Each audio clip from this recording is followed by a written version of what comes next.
Mbote mbote. Toza na cabine da flambeau. Muke nazo poussa na côté ya fulu. Toye ba soki bambongo na biso ya ba vignette otofutaka. Ya ba taxe ya ba biloko be otofutaka kendaka wapi. Po Kinshasa modèle ekomi solo. Modèle ekomi fulu. Eza lisusu normalité. Donc à quelque part tozo koma na esika yango kimbuta toyebite musano eza nini oza ata na mwa humanisme mukiete kati na yo po degré environnement eza pollué batu bazozwa ba maladie yo ezolobela yo eloko te.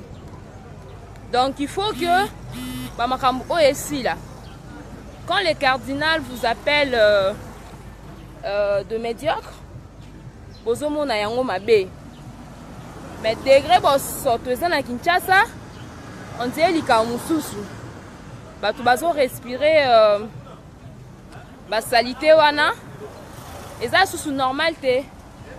Donc nakomi déjà esika bosoto yango ezali bino mo botala. Voyez vous-même l'état dans lequel les gens sont en train de respirer. En face, Waneza Bandaku. Donc vous voyez vous-même quoi. Kinshasa solo. Bota la peine en plein centre-ville. Dengue ville les a salité.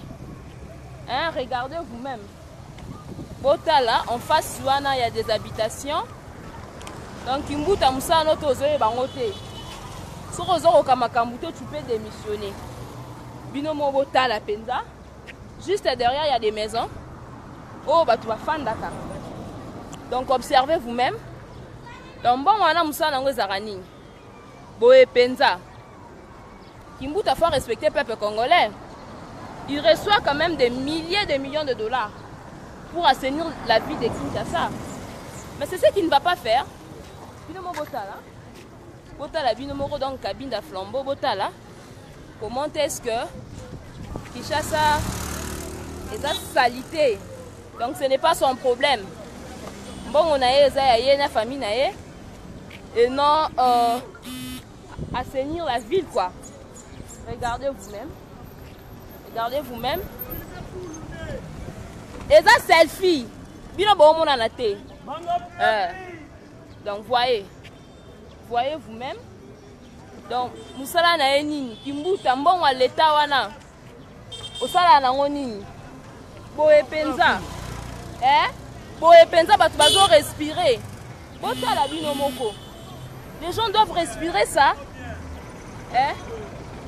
bon na balusango boye comme ça bino moko mona ndenge eza salité makasi na longo la selfie bino moko mona. Regardez, bota la binomoko, l'État. Et ça, les 2 mois, 2 mois, balongo la rangote. Vous imaginez, non, bozoyoka, batunde bazoloba. C'est inacceptable et c'est anormal. Nambongo belé, otokoti saka. Et que nambongo belé, otokoti saka, namboka, au gouvernorat, ya ville ya Kinshasa, et kotaka, bota la binomoko. Regardez vous-même.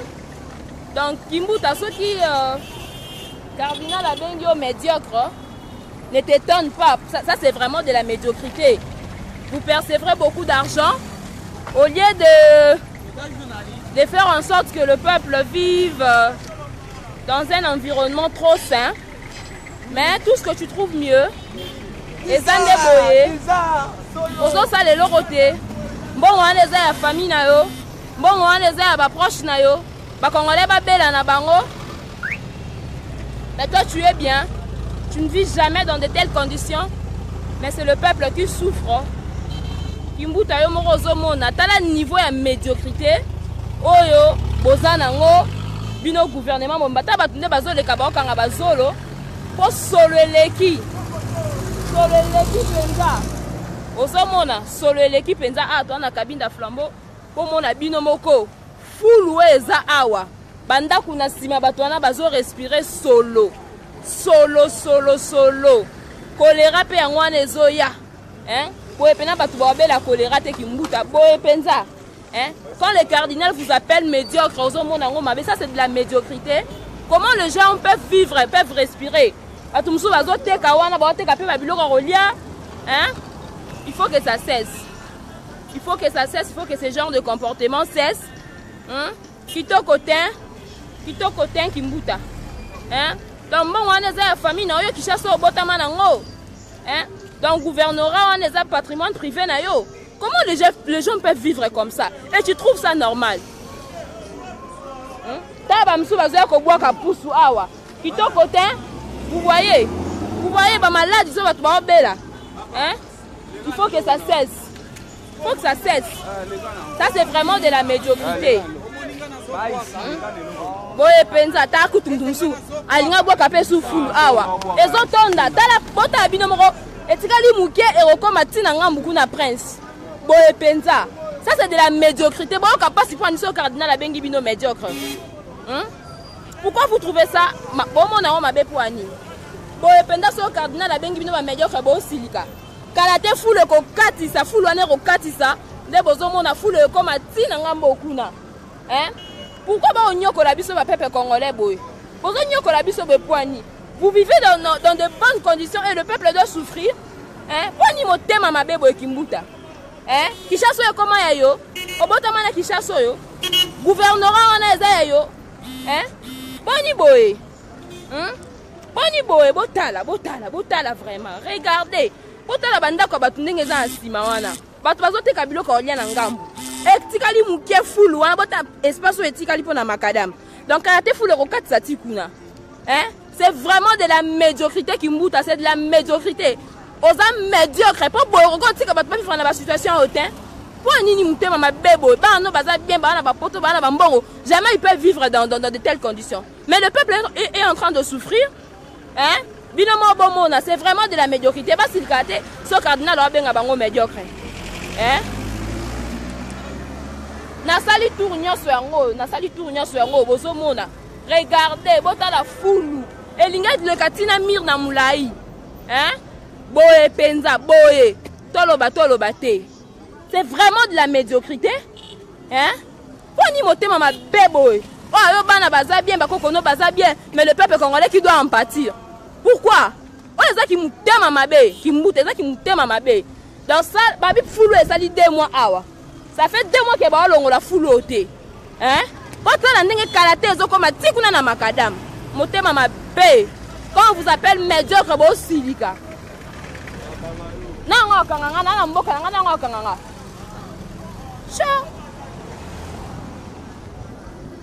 Bon, na suki wana bino mo bomoni, na ngeka na la bino foule o eza na cabine d'abo marché a. Boye vraiment, boye solo bato le kaba kanga solo 2 mois na suki awa. Bon la ki mbuta soka okota aya otala ndenge a baby c'est biso ville à Kinshasa. Les premiers citoyens de la ville ont dit que la ville est vendue à Bosoto, mais malade, il va choléra. Yo za bien la bureau na yo. Monte mama bé, qui mouta monte mama bé.